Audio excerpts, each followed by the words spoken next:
Bismillahirrahmanirrahim. Assalamualaikum warahmatullahi wabarakatuh. Alhamdulillah, wassalatu wassalamu ala rasulillah wa ala alihi wa sahbihi wa man tabi'ahu wa mawalah. Yang sama-sama kita hormati Ketua Masjid An-Nas Haji Anas Yunus beserta seluruh keluarga, sahabat, tetangga dan jamaah. Sama-sama kita hormati Bapak Wali Kota 2 periode yang selalu menjadi kenangan oleh masyarakat Makassar. Tokoh masyarakat tidak dapat saya sebutkan satu persatu. Hadir pula bersama kita Dr. Yusri. Beliau senior saya, dulu kami sama-sama haji menjadi petugas pada tahun 2002. Saya dari Mesir, kemudian beliau dari Tunisia. Orang Makassar tapi belajar S1, S2, S3 sampai di Tunisia. 18 tahun berkenalan, sampai hari ini hubungan kami tetap baik. Mudah-mudahan bersama di dunia, bersama pula di surga. Tidak kami berdua saja, bapak-bapak ibu ikut juga. Saya bisa berkenalan dengan Haji Anas itu dipertemukan oleh Haji Hasbi. Beliau juga kakak kelas saya di Mesir. Beliau angkatan 96, saya 98. Sampai di Makassar, seluruh kabupaten kota di Makassar beliaulah yang membawa saya. Dari mulai naik mobil, naik helikopter, naik pesawat, dan kemarin beliau bawa saya ke Samalona naik perahu, naik speed. Mudah-mudahan kebersamaan kami selalu dalam kebaikan dan selalu dalam amal soleh, insya Allah. Dulu Bapak Ibu jamaah Masjid An-Nas sekalian, dulu kalau sebelum saya ke Makassar itu minta dibuatkan video dulu kepada seluruh jamaah yang ada di Pangkep, yang ada di Makassar, yang ada di Goa, supaya datang ke pengajian. Dulu begitu. Sekarang tolong jangan sebarkan informasi Ustadz Somad datang. Dulu kalau sebelum saya datang ke Makassar, ke Sulawesi Selatan, itu dibuatkan baleho besar-besar, hadiri tabligh akbar. Sekarang sengaja disampaikan jangan sampai ada baleho, jangan sampai ada banner. Kita takut orang ramai datang. Jadi dunia ini tidak ada yang stabil. Dunia ini tidak ada aturan yang baku. Yang dulu kita harapkan orang ramai datang, sekarang kita takut orang banyak datang. Yang dulu kita mau rapat-rapat duduk berkumpul, sekarang justru kita takut orang berkumpul banyak. Dulu kalau ada orang pakai cadar, itu menjadi perhatian. Bahkan orang berbisik, kenapa pakai cadar? Sekarang siapa yang tidak bercadar, itu yang jadi pembicaraan. Saya sengaja cadar nih dipegang, supaya jangan sampai dipidanakan. Ini bisa pidana masalah orang berkumpul di musim pandemi corona. Saya hanya ingin menyampaikan bahwa sesuatu yang dihebatkan, yang diramaikan, yang dibesarkan, itu bisa saja berubah menjadi sesuatu ketakutan. Inilah yang terjadi sekarang. Tapi ada yang tetap tidak berubah kekal abadi. Itulah dia pesan Nabi Muhammad SAW. Man bana masjidan, siapa yang bangun masjid, banallah mithlahu baitan fil jannah, maka dibangunkan untuknya satu tempat di dalam surga. Membangun masjid sudah booking tempat di surga. Berarti siapa yang belum bangun masjid belum punya tempat di surga. Bukan kata saya, itu kata hadisnya. Jadi maka ketika Haji Anas menyampaikan nanti Ustadz Somad akan tausiah di masjid saya, di masjid kami, saya ikut senang. Walaupun yang punya masjid beliau, tapi saya ikut senang. Mudah-mudahan nanti di surga bisa juga saya menumpang di tempat beliau. Bapak Ibu, saya tidak tahu entah dikasih atau tidak. Jadi insya Allah siapa yang ada niat, itu kata Nabi, la hasada illa fisnataini, tidak boleh hasad kecuali dalam dua. Yang pertama, rajulun atahullahu malan, ada orang yang dikasih Allah harta, lalu dia pakai hartanya itu siang dan malam untuk menolong agama Allah, menyekolahkan anak yatim, membantu pondok pesantren, membangun masjid, sampai habis hartanya itu untuk jihad fisabilillah, menolong agama Allah. Di situ kita boleh hasad. Walaupun sebetulnya di situ bukan hasad, karena hasad itu dengki, hasad itu iri, hasad itu busuk hati. Yang dimaksud dengan hasad dalam hadis ini adalah ribtah. Ribtah itu artinya ingin. Ada di antara kita yang ingin punya cita-cita, kalau saya punya uang banyak, saya akan bangun masjid yang lebih tinggi dari Masjid Anas misalnya. Masjid apa lagi yang lebih tinggi daripada Masjid Anas? Masjid Al-Falaq.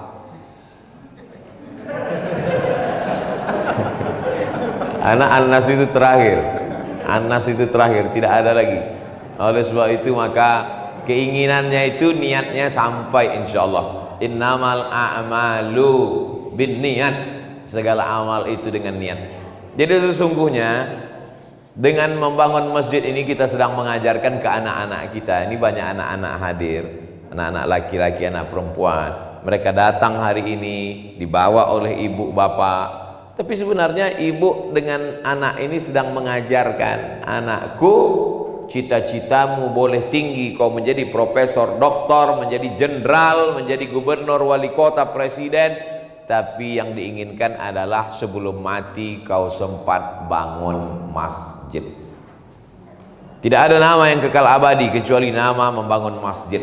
Makanya Masjid Nabawi, Nabawi itu Nabi, Masjid Nabi Muhammad sallallahu alaihi wasallam. Masjid Quba dinisbatkan kepada suatu tempat karena Nabi sampai di Quba hari Senin, kemudian hari Jumat dia pergi ke Madinah. Malam Selasa, malam Rabu, malam Kamis, malam Jumat, 4 malam saja dia di situ berdiri satu masjid. Bangunan yang pertama di atas muka bumi ini kata Allah, inna awwala baitin wudi'a lin-nas lalladzi bi Bakkah. Bangunan yang pertama di atas muka bumi ini itulah bangunan yang ada di Bakkah, Masjidil Haram. Bangunan yang kedua Masjidil Aqsa. Abu Hurairah meriwayatkan hadis ini, kam bainahuma, berapa jarak antara keduanya? Arba'un sana, 40 tahun. Bangunan yang pertama Masjid Nabawi, bangunan yang kedua Masjidil Aqsa. Bangunan yang pertama ketika sampai Nabi di Quba juga pertama kali membangun masjid. Dan saya dulu waktu masih kecil melihat di televisi ada bangunan besar di kota paling jauh di dunia, Ujung Pandang. Saking jauhnya disebut Ujung Pandang. Waktu itu kami waktu kecil tahunya Ujung Pandang, rupanya Ujung Pandang sama Makassar itu sama, Makassar. Lalu kemudian waktu itu kami lihat di TV, masih SD, masih kecil, melihat ada Islamic Center besar. Seorang jenderal kebanggaan umat Islam, Jenderal Muhammad Yusuf, bangun Islamic Center besar. Mereka semuanya ingin kekal abadi, menjadi pendidikan buat generasi masa depan, sehingga cita-cita mereka itu tidak hanya sekedar punya rumah, punya mobil, punya kerja, menikah, punya anak, pensiun, stres, depresi, mati. Orang yang ke masjid, bangun masjid tidak mengenal istilah pensiun. Pekerjaan mereka, pengabdian mereka sebagai pejabat negara, sebagai pengusaha mungkin selesai, tapi dengan membangun masjid, karena tidak ada orang berhenti ke masjid sampai hari kiamat. Manusia boleh mati, tapi pengabdian dia ke masjid tetap. Oleh sebab itu orang yang selalu ke masjid, dia tetap sehat, dia tetap segar bugar. Beda dengan orang yang punya jabatan tapi tak pernah ke masjid. Dulu ketika masih ada jabatan, mobilnya ada yang nyetir, sebelum keluar mobil pintunya sudah dibukakan. Kalau dia pergi disambut orang dengan baleho, dengan umbul-umbul, dengan sambutan yang luar biasa. Tapi begitu jabatan sudah tidak ada, orang cuek, orang tidak peduli. Tapi kalau dia biasa ke masjid, dia tidak peduli itu. Karena setiap hari dia pergi ke masjid, dia sholat berjamaah, dia menghadapi banyak orang, dia berkumpul dengan orang, dia bertatap mata dengan orang, dia berjumpa dengan orang, dia bersalaman dengan orang.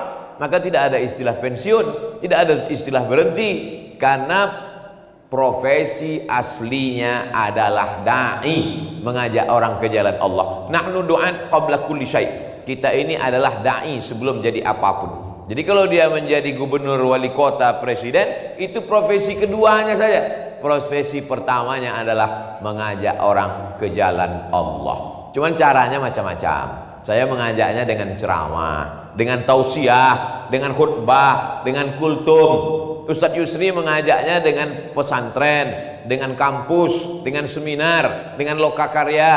pejabat mengajaknya dengan kekuasaan, dengan tanda tangan. Ibu mengajaknya, ya langsung dia bawa anaknya dia bawa ke masjid. Begitu cara mereka. Lalu siapakah di antara kita ini yang paling mulia? Apakah yang membangun masjid? Apakah yang berceramah? Apakah dengan kekuasaan? Yang paling mulia adalah yang paling ikhlas kepada Allah. Insya Allah kita ini semuanya ikhlas karena Allah Subhanahu Wa Taala. Ada orang berpemahaman ikhlas itu tidak boleh disebut. Kalaulah ikhlas tidak boleh disebut, maka tidak ada itu namanya hadis tentang Abu Dihdah yang disebut oleh Nabi, diriwayatkan sahabat Nabi, disebutkan dalam kitab hadis, menyumbang 600 batang pohon kurma. Disebut sampai sekarang. Kalaulah tidak boleh disebut, tidak akan ada hadis tentang Abu Talhah yang menyumbangkan tanah di depan Masjid Nabawi, kebun kurma lengkap dengan sumurnya sekalian. Zaman dulu siapa yang punya sumur, dia yang paling kaya. Hadis tentang Abu Talhah diriwayatkan sampai sekarang. Seandainya tidak boleh, pasti dikatakan Nabi, jangan sebut-sebut, jangan direwayatkan, diam-diam saja, dibawa sampai mati. Oleh sebab itu kalau ada orang mengatakan jangan sebut nama saya, jangan tulis nama saya, kalaupun mau tulis di baleho besar itu, di papan tulis masjid, tulis saja hamba Allah. Saya tidak mau rusak karena disebut. Bapak mau nyumbang berapa? 5.000. Abu Talhah saja yang satu kebun korma lengkap dengan sumurnya disebut dalam hadis. Abu Dihdah 600 batang korma. 600 batang korma itu kalau sawit sekarang 4 hektar, 2 hektarnya 300 batang, 1 kilo sawit 1.500. Kalau naik tolong kasih tahu saya. Bagaimana dengan korma Madinah yang 1 kilonya 80 real, 250.000, 300.000, tapi tetap disebut. Artinya disebut untuk memotivasi, untuk dakwah. Makanya ini tetap kita sebut. Saya sebut di video ini dan akan ditonton oleh orang seluruh Indonesia. Saudara kita yang bekerja di Malaysia, di Kuala Lumpur, di Taiwan, di Hong Kong. Walaupun saya tak bisa masuk Hong Kong, video saya boleh masuk. Akan mereka tonton ini, mereka lihat, ini diliput, lalu mereka lihat di mana masjid ini. Masjid ini ada di Makassar. Maka kalau ke Makassar, jangan lupa mampir ke Masjid An-Nas. Untuk membangkitkan motivasi supaya siapapun yang bisnis, yang punya kekuasaan, yang punya jabatan atau tidak sanggup sendiri, komunitas masyarakat, sebelum saya mati saya ingin bangun masjid. Tidak bisa utuh seperti ini, paling tidak ambil sekian persennya. Ketika masuk ke masjid ini, apa yang teringat pertama kali? Baru melihat pintunya saja, Allahumma sholli ala Sayyidina Muhammad wa ala ali Sayyidina Muhammad, Masjid Nabawi. Sampai ke dalam melihat lampunya, lampu Masjid Nabawi, melihat kubahnya, replika kubah Masjid Nabawi. Jadi yang diingat itu kalau orang masuk ke masjid ini, yang diingatnya pasti Nabi.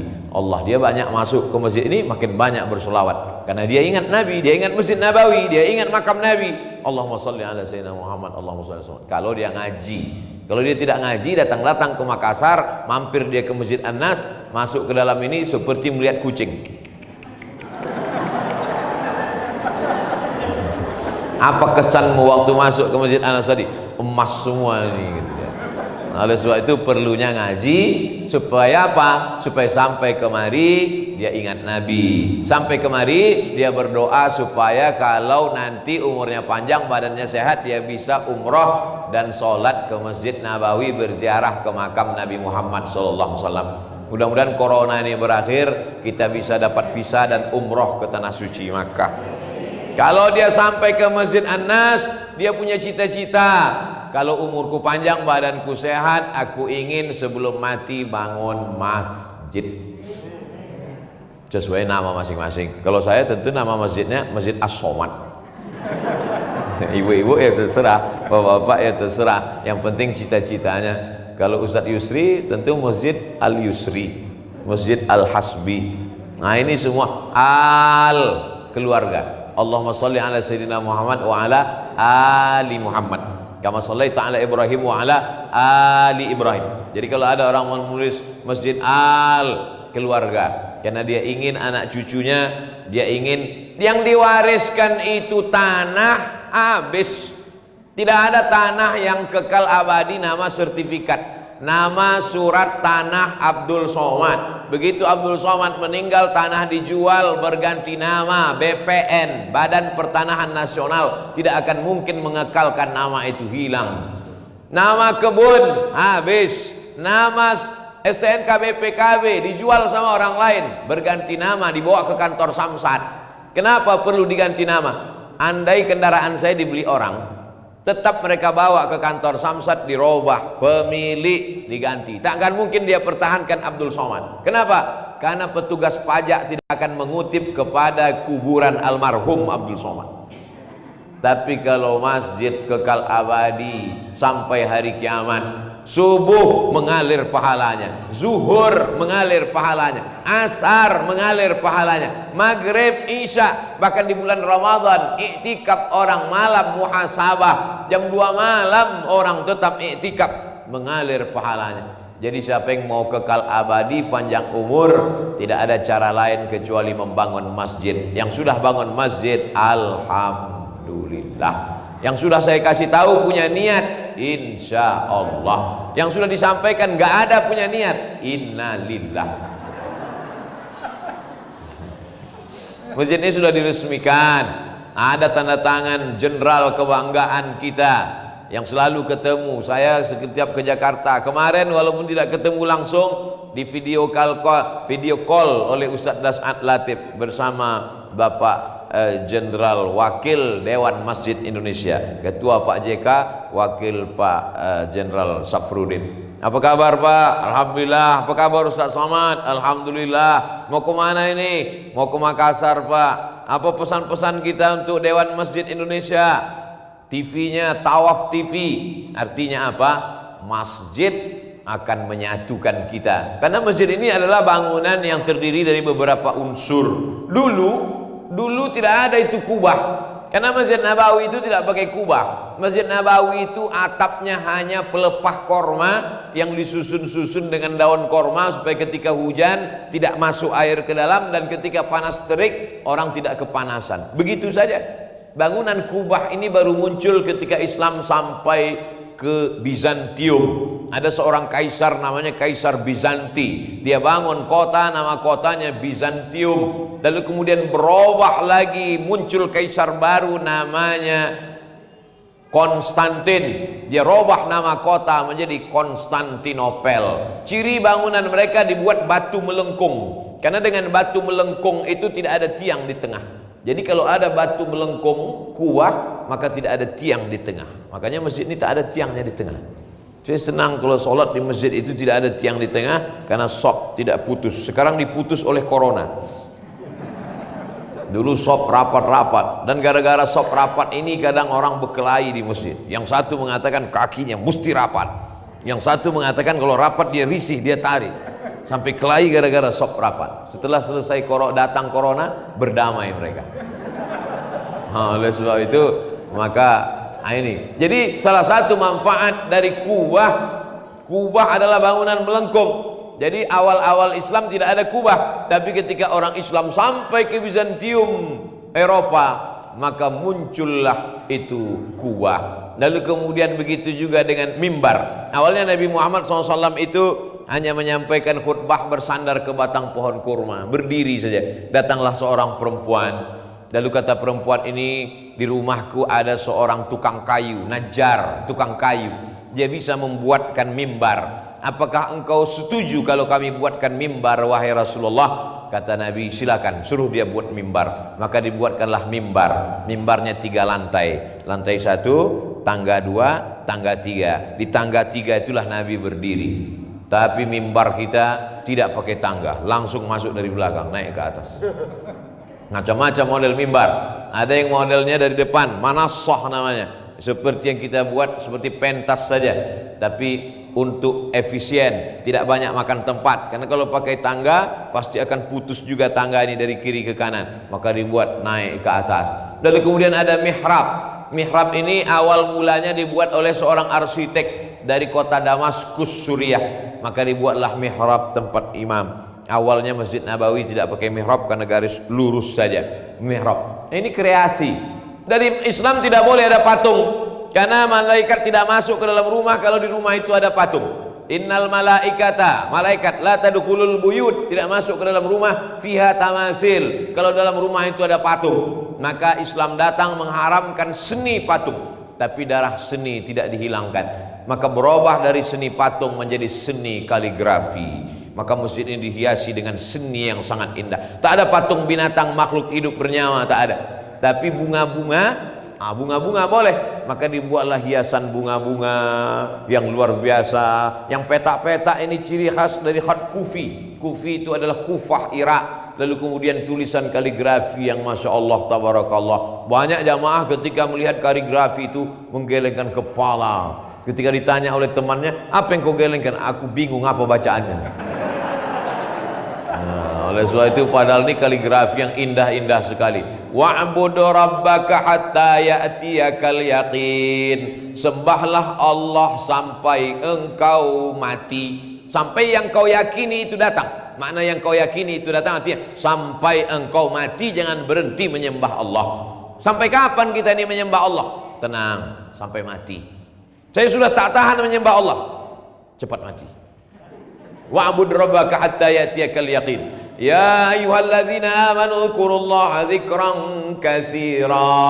Hai orang-orang yang beriman percaya kepada Allah, sebutlah Allah dzikran katsira, sebanyak-banyaknya. Kalau berzikir jangan cuma 100, 200, 1000, 2000. Dzikran katsira, sebanyak-banyaknya. Ditulis itu sengaja di atas pintu keluar supaya orang sebelum keluar masjid itu yang terakhir dia lihat. Keluar engkau dalam masjid, kau menyebut Allah tidak hanya dalam masjid, sampai di luar masjid, dari pintu masjid ke pintu rumah kau pun berzikir banyak-banyak. Subhanallah walhamdulillah wala ilaha illallah wallahu akbar. Subhanallah walhamdulillah wala ilaha illallah wallahu akbar. Ya ayyuhalladzina amanu ista'inu bisabri wassalah. Hai orang-orang yang beriman, kalau datang berbagai macam ujian dalam hidupmu, minta tolonglah kepada Allah dengan dua cara. Yang pertama bisabri, dengan sabar, wassalah, dengan salat. Innallaha ma'as sabirin. Karena kalau kau sabar, engkau akan selalu kuat karena kau bersama dengan Allah. Ketika Abu Bakar merasa dia sendiri, maka dia ketakutan. Apa kata Nabi? La tahzan, jangan kau sedih, jangan kau takut, jangan kau cemas. Innallaha ma'ana, Allah bersama kita. Nanti kalau kau di luar banyak silap, banyak salah, banyak dosa, wasari'u ila maghfiratim mir rabbikum, bersegeralah engkau kepada ampunan Allah, wa jannatin, dan surga, arduhas samawati wal ard.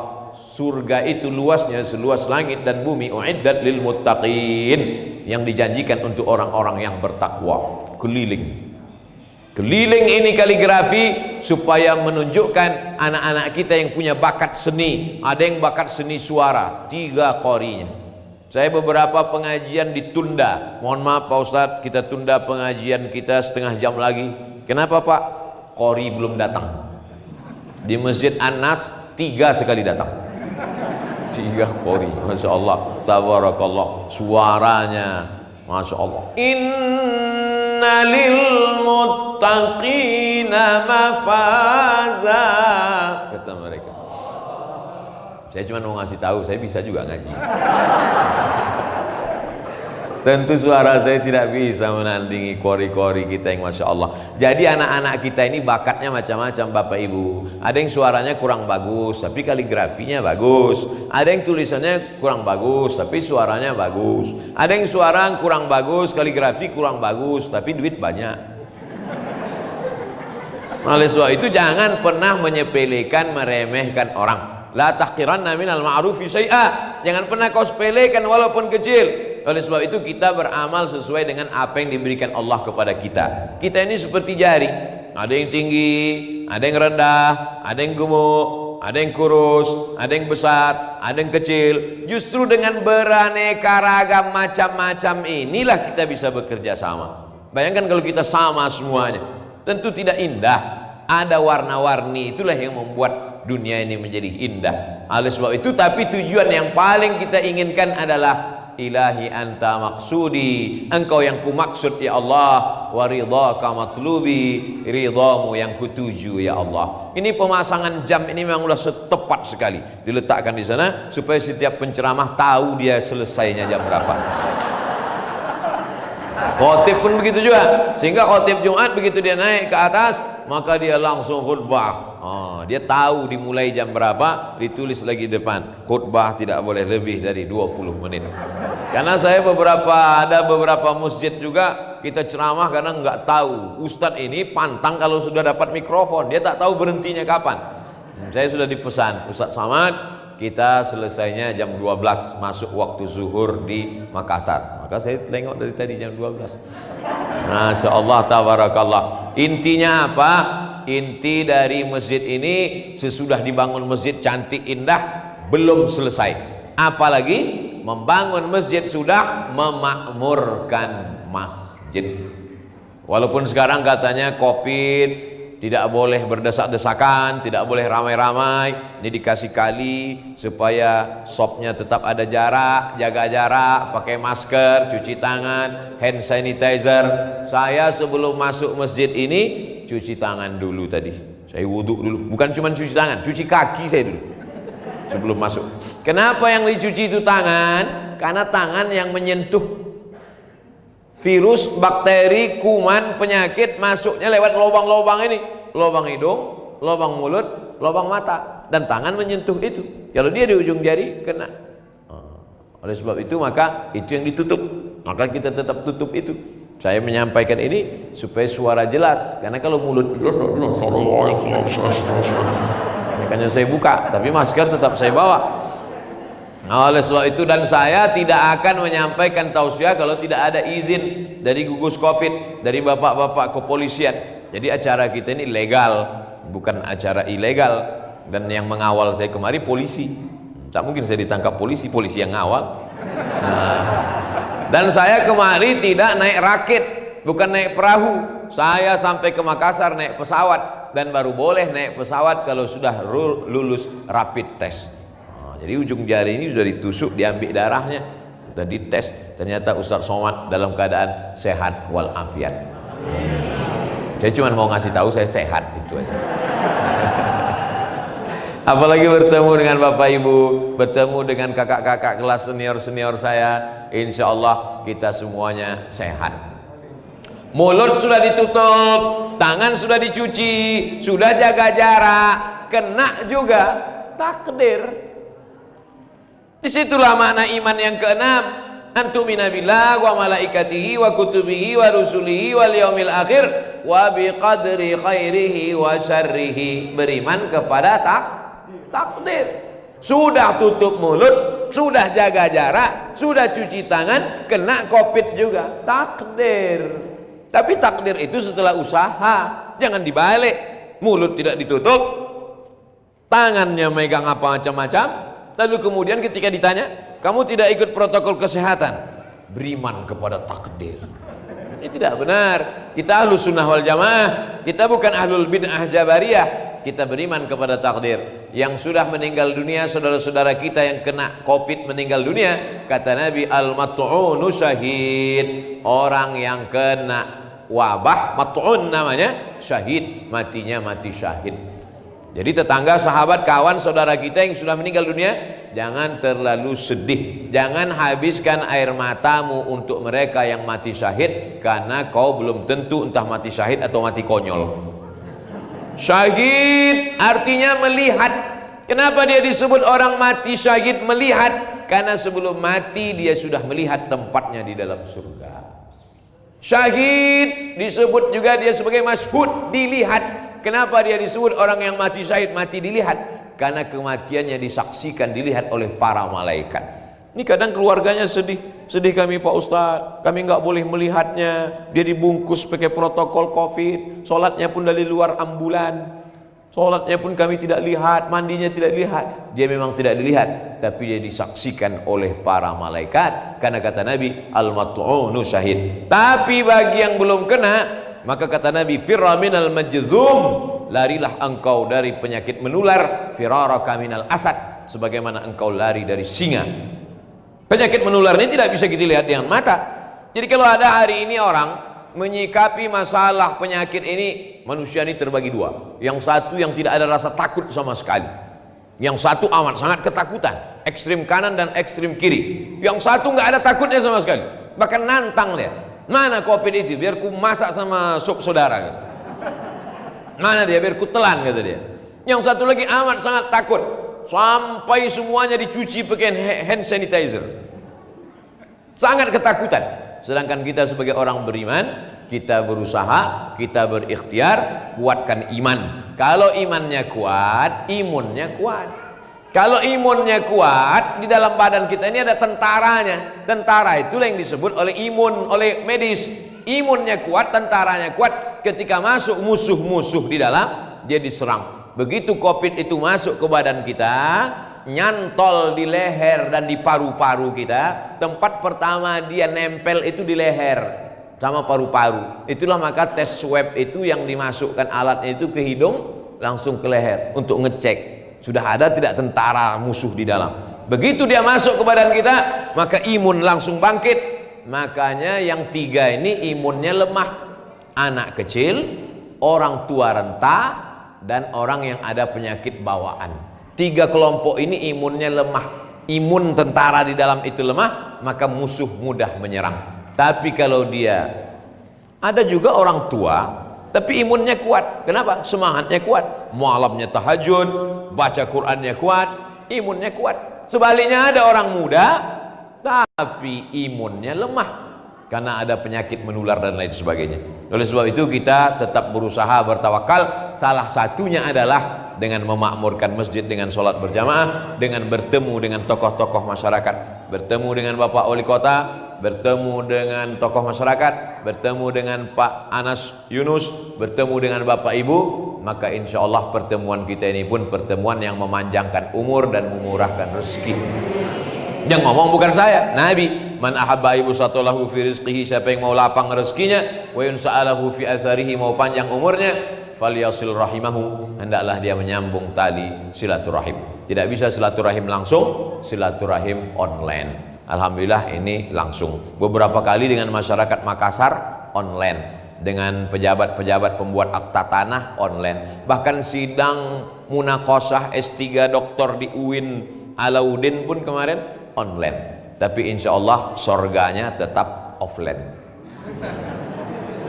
Itulah yang dapat saya sampaikan. Mohon maaf atas segala kesilapan dan kekhilafan. Dimulai tadi jam setengah 12, sekarang jam 12 lewat 7. Insya Allah 37 menit kebersamaan kita ini bernilai amal soleh, meningkatkan iman dan takwa. Ala hazihin niyah al-fatihah. A'udzu billahi minasyaitonir rajim. Bismillahirrahmanirrahim. Alhamdulillahi rabbil alamin. Arrahmanir rahim. Maliki yaumiddin. Iyyaka na'budu wa iyyaka nasta'in. Ihdinas siratal mustaqim. Siratal ladzina an'amta 'alaihim ghairil maghdubi 'alaihim waladdallin. Amin.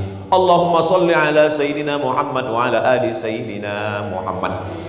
Allahumma anzilna munzalan mubarakan wa anta khairul munzilin. Tempatkan kami di tempat yang penuh berkah, karena engkaulah sebaik-baik yang menempatkan di tempat sesuatu keberkahan, ya Allah. Allahumma anzilir rahmata was salamata wal barakata ala hadhil jamaah. Turunkanlah keselamatan, kerahmatan, keberkahan kepada seluruh jamaah yang hadir ini, ya Allah. Allahumma arzuqna rizqan halalan tayyiban mubarakan fih. Berikan kami rezeki yang halal dan barakah supaya kami bisa berwakaf, berinfak, bersedekah, membangun masjid sebelum kami mati, ya Allah. Rabbana ighfir lana dzunubana, ampunkan dosa kami, wali abaina, ayah kami, wali ummahatina, ibu kami, wali azwajina, keluarga kami, wali dzurriyyatina, anak cucu keturunan kami, wali man hadarana, semua yang hadir di majlis ini, wali man ghaba anna, yang tidak dapat hadir karena udzur syar'i, wali ikhwanina alladzina sabaquna bil iman, saudara-saudara kami yang sudah mendahului kami dengan iman. Allahumma ja'al quburahum rawdatan min riyadil jinan, jadikan kubur mereka salah satu dari taman surgamu, ya Allah. Allahumma arzuqna ziyarata baitikal atiq, berikan kami rezeki supaya kami bisa berhaji dan berumrah. Allahumma arzuqna ziyarata qabri nabiyyika Muhammadin sallallahu alaihi wasallam, berikan kami rezeki supaya kami bisa berkunjung berziarah ke makam Nabi Muhammad sallallahu alaihi wasallam. Qawi imanana, kuatkan iman kami. Sahih ajsadana, sehatkan badan kami. Wahfazna min kulli su' wa syarr, jaga kami dari segala perbuatan maksiat, keji dan mungkar. Allahumma ja'al abna'ana wa banatina minas salihin was salihat, jadikan anak-anak kami menjadi para penghafal Quran salih dan salihah, ya Allah.